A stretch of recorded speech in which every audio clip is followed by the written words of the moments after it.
Estamos en comunicación telefónica con el periodista Guido Nehamkins, quien actualmente trabaja en el medio América do Sul Contenidos. Lo digo mitad en portugués, pésimo, y mitad en castellano. Fue corresponsal también de la agencia Reuters en Brasilia. Guido Nehamkins, ¿qué tal? ¿Cómo te va? Buenos días. Hola, muy buen día. Bueno, en un horario para nada acostumbrado en el que solemos consultarte, Guido, en nuestro programa Dialogando, que es horario vespertino, ¿no? Bueno, sos un especialista en los temas del Brasil. ¿Qué síntesis nos podés hacer de todo este proceso institucional político por el que está atravesando este país? ¿Se escucha bien, Liliana? Te escuchamos perfectamente. ¿Vos nos recibís bien, Guido? Ahora mejor, ahora mejor. Porque si no, volvemos a Eh, entablar comunicación para que nos recibas mejor. no, ahí se escucha perfecto, ahí se escucha perfecto. Bueno, yo diría lo siguiente, la destitución de la expresidenta ahora Dilma Rousseff no fue ninguna sorpresa, de alguna manera, como se dice en la jerga del mercado financiero, estaba precificada. Y de la votación del miércoles, lo que sí creo que es importante destacar, porque dejó secuelas y va a dejar todavía algunas secuelas hacia el futuro, fue la división de la votación que permitió una segunda ronda en la que los senadores preservaron los derechos políticos de Dilma Rousseff. Hay sobre esto en Brasil una polémica importante, porque el artículo 52 de la Constitución brasileña, que es el que trata sobre la destitución, juicio político a un presidente, indica que la pérdida del cargo por juicio político implica una inhabilitación para ejercer cargos públicos o presentarse a elecciones por 8 años. El Senado dividió esta votación, se le mantuvieron a Dilma los derechos políticos, y esto generó una división en la base aliada, entre los aliados del propio presidente Michel Temer. Y esto generó algunas dudas sobre la capacidad, yo diría, de Temer de poder entenderse con el Congreso.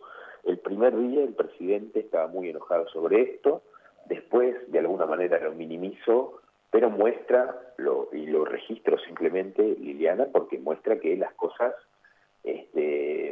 para Temer, en relación al Congreso y dadas las reformas ambiciosas que busca aprobar, bueno, lo que veremos allí es una negociación caso a caso y tal vez no tan fácil en un Congreso brasileño siempre muy poderoso y esta vez muy fragmentado, con muchos partidos políticos en su seno. Esto por un lado. Luego Temer viajó inmediatamente a China para participar de la reunión del G20, y creo que eso muestra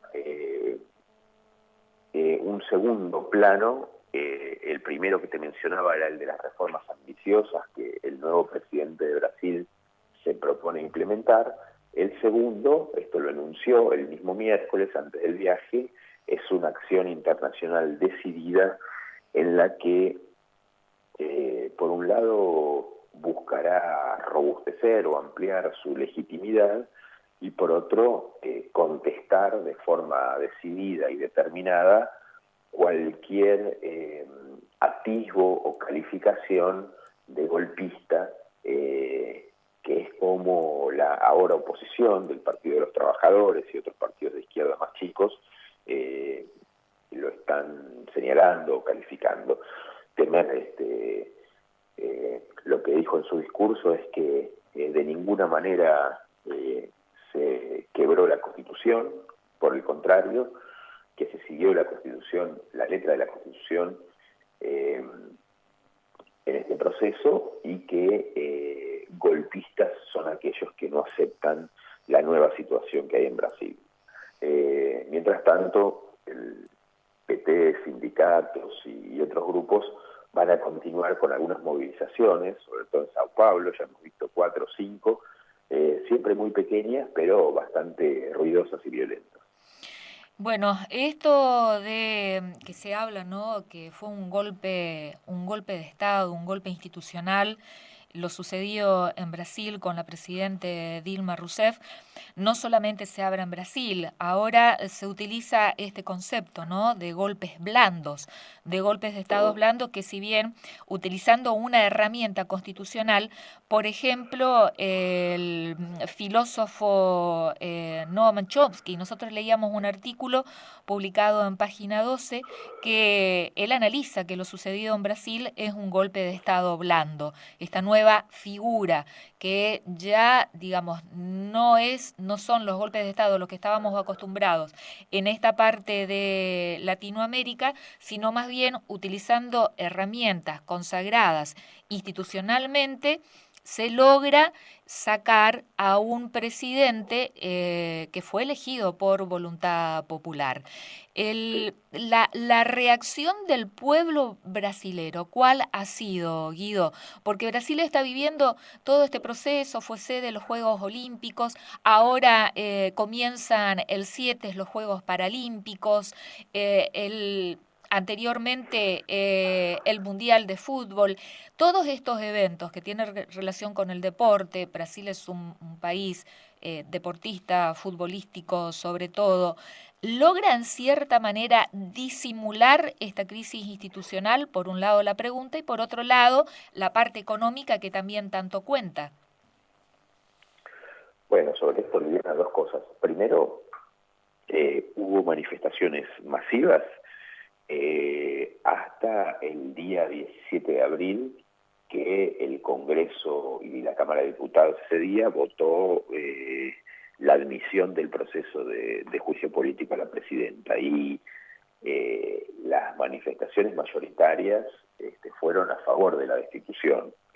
Las de marzo, las de abril, lo recordamos bien, fueron a favor de la destitución, porque realmente hay que pensar lo siguiente: Brasil está atravesando su peor recesión en 80 años. Hay 12 millones de personas sin empleo. Cerraron en los últimos 2-3 años 100.000 comercios, 10.000 fábricas. Hay un proceso judicial en marcha que destapó el peor escándalo de corrupción de la historia, que tuvo como centro a una empresa estatal que además es la mayor empresa de Brasil.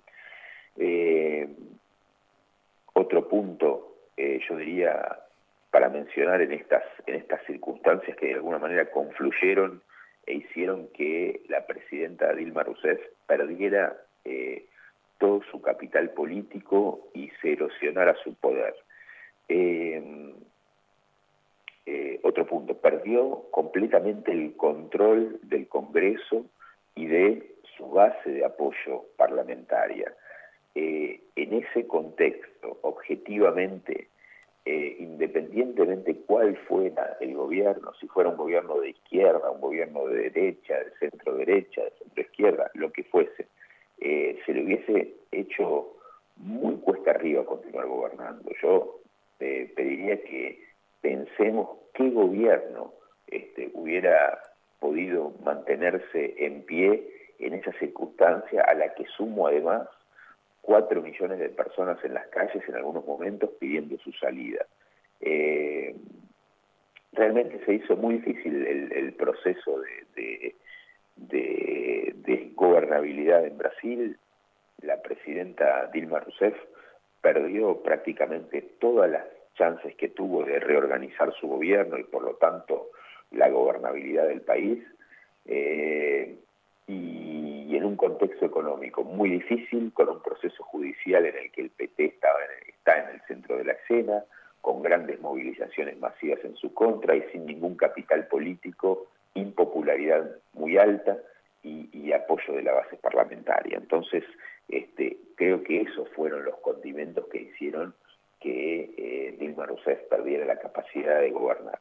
El argumento del golpe de Estado es una construcción una narrativa que yo entiendo, pero que difícilmente encuentra basamento en la realidad. Guido, ¿de qué se le acusó a Dilma Rousseff? ¿Cuáles fueron los hechos? Bueno, En la las destitución, ¿no?, de este acusaciones proceso de y juicio quiero político. decir lo siguiente, hubo una admisión de un pedido de impeachment presentado por 3 abogados en la Cámara de Diputados de Brasil, basadas en el maquillaje de cuentas públicas a través de la reorganización de partidas presupuestarias sin la autorización del Congreso. Esas fueron en realidad las acusaciones, estos créditos, como se dice en Brasil, créditos suplementarios sin autorización legislativa, y que según la condena final del Senado, violaron la ley de responsabilidad fiscal de Brasil. La violación de la ley de responsabilidad fiscal fue considerada por el Senado un atentado a la Constitución, y eso fue, digamos, la causa encontrada para la destitución de Dilma Rousseff. No, entonces, perdón, no porque esté involucrada en esta mega causa de la empresa Petrobras, sino No, por... las causas son estas, las que discutió el Senado fueron estas causas de lo que se dice en Brasil, lo que se llama en Brasil, lo que se conoce como pedaladas fiscales, como una bicicleta fiscal, y también el atraso en el pago en la devolución de dinero a bancos públicos, lo cual también es prohibido por la ley. De todas maneras, quiero decirte, hasta senadores importantes, la senadora Tevech, por ejemplo, que dijo claramente, que votó a favor del impeachment, y dijo claramente que a ella no le importaban esas maniobras fiscales, que el proceso en el Senado era un juicio de características políticas, Sí. y por lo tanto lo que se estaba juzgando era el conjunto de la obra de la ahora expresidenta Dilma Rousseff, y no este asunto de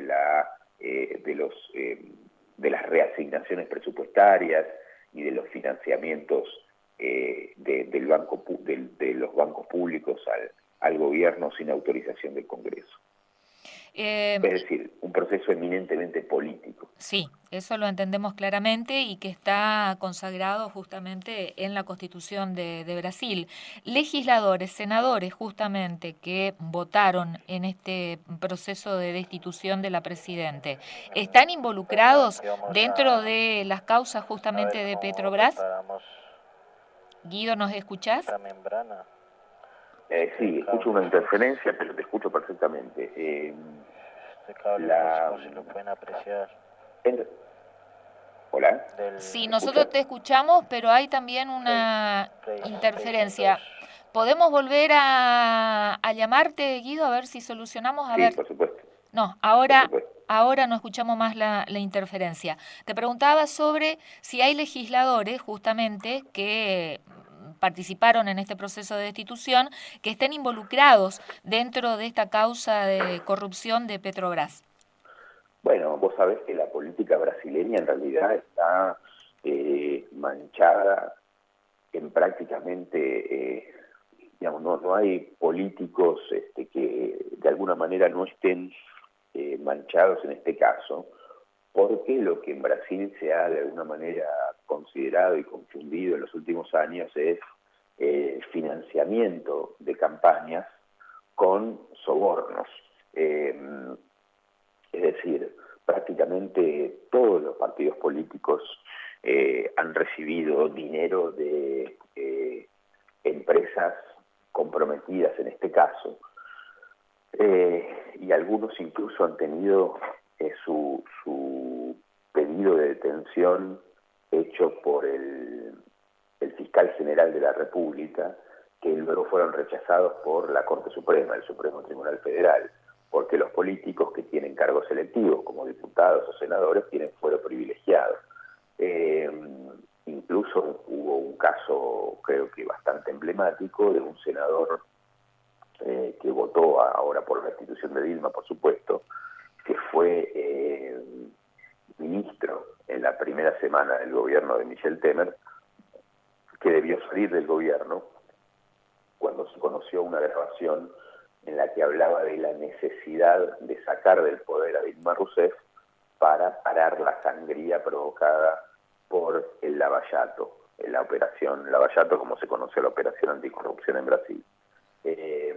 Vamos a ver qué ocurre ahora con el Lavallato, si el Lavallato continúa con la fuerza que tuvo durante estos últimos 2 años, porque, bueno, es evidentemente una duda que surge y que está ahí de algún modo latente, que es si la justicia tuvo sobre este caso, estoy hablando sobre la justicia en la primera instancia sobre todo, una mirada que apuntó solamente para un lugar, o si va a ser una mirada más integral y mostrando que realmente es toda la clase política la que está implicada de alguna manera en esto. Por lo pronto ya hay algunos avances a partir de esta operación, que ha sido muy importante para Brasil, que es la de prohibir el financiamiento empresarial de la política.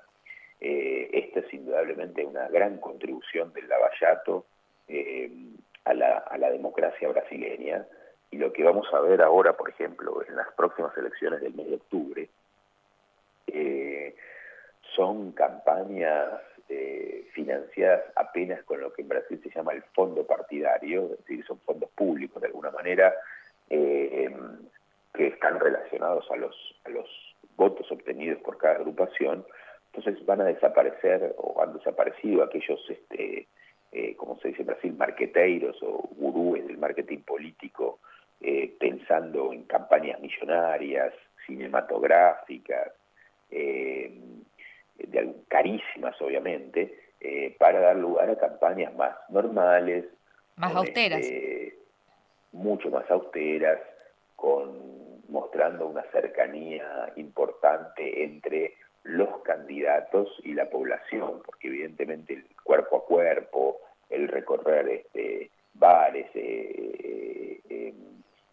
shoppings, la calle va a ser una característica más, yo diría, saliente de las nuevas campañas electorales, y obviamente también el uso del horario gratuito de publicidad en radio y TV, pero sin, como te decía, esas producciones que parecían de Hollywood, ¿verdad? Eso se acabó en esta nueva era política, y creo que ha sido una contribución importante del Lavallato, entre otras, por supuesto. Michel Temer finalmente completa el mandato que le restaba a Dilma Rousseff, ¿o cabe la posibilidad que se convoque a nuevas elecciones? Bueno, antes de contestar la pregunta, simplemente lo que yo te decía al principio sobre la acción internacional de Temer comenzó su presidencia con un viaje a China y tiene una agenda internacional importante en las próximas semanas. Va a participar de la cumbre de los BRICS, que se va a celebrar en Goa, India. Va a participar de la Asamblea General de Naciones Unidas en Nueva York. De algún modo, en todos estos foros van a enfrentar esa visión que el PT supo transmitir muy bien hacia afuera de Brasil, de que se trata de un gobierno ilegítimo, y Temer va a defender justamente su condición de presidente constitucional, con el argumento de que tuvo tantos votos en octubre del 2014 como la presidenta Dilma Rousseff, ya que era su compañero de fórmula. Y sobre su mandato, sí, en Brasil las próximas elecciones presidenciales están marcadas para octubre del 2018, y el mandato de Temer termina el 1 de enero del 2019. Por supuesto que tiene, yo digo que la gran pelea va a comenzar entre el partido de Temer, el PMDB y sus aliados en el 2017, porque el PSDB, el Partido de la Socialdemocracia Brasileña, también tiene obviamente sus aspiraciones electorales.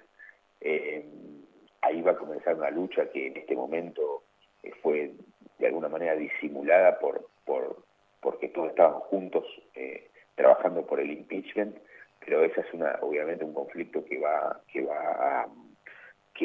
a estallar de alguna manera.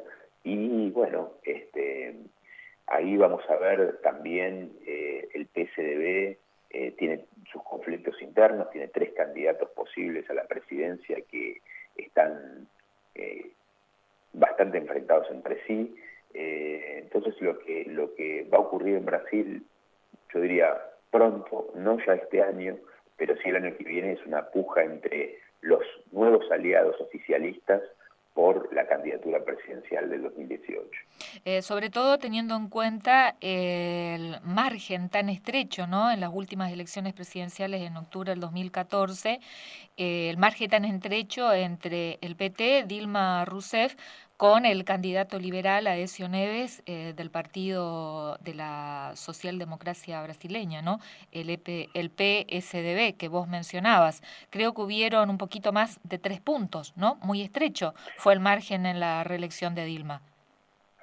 Sí, ocurre que ahora hay un actor de esos dos que está muy debilitado, que es el PT, que por más que Lula pueda ser candidato, yo realmente hoy no haría apuestas sobre si Lula va a ser candidato o no, porque primero por una cuestión de edad, segundo por una cuestión de creo que el frente de batalla de Lula en este momento va a estar en la justicia. En los tribunales. Y luego porque el PT, si bien muestra fortaleza una eventual candidatura de Lula, según las encuestas, y varias de ellas, o casi todas ellas, lo ponen como en primer lugar en una hipotética elección inmediata, también esas encuestas muestran que Lula no ganaría la presidencia debido a la alta tasa de rechazo. Entonces, ahí evidentemente también están, en fin, en el camino habrá nuevas delaciones en el marco del Lavallato, posiblemente la pérdida del mandato del expresidente de la Cámara de Diputados, Eduardo Cunha, que es diputado suspendido, pero que aún tiene su mandato. Vamos a ver si Cunha se transforma o no en delator premiado, eso puede ser un problema para Temer. Y después, bueno, la posibilidad que si Brasil no recupera su actividad económica, el repudio de la población sobre la política en general continúe muy elevado. Eso es probable, si eso sucede, es probable que surjan nuevos candidatos, outsiders, lo cual no deja de entrañar algún peligro para el sistema. Guido Nehamkins, periodista que trabaja actualmente en América do Sul Contenidos, es corresponsal de la agencia Reuters en Brasilia. Te agradecemos este informe, Guido, muy amable. Muy buen día para ustedes. Igualmente, hasta luego.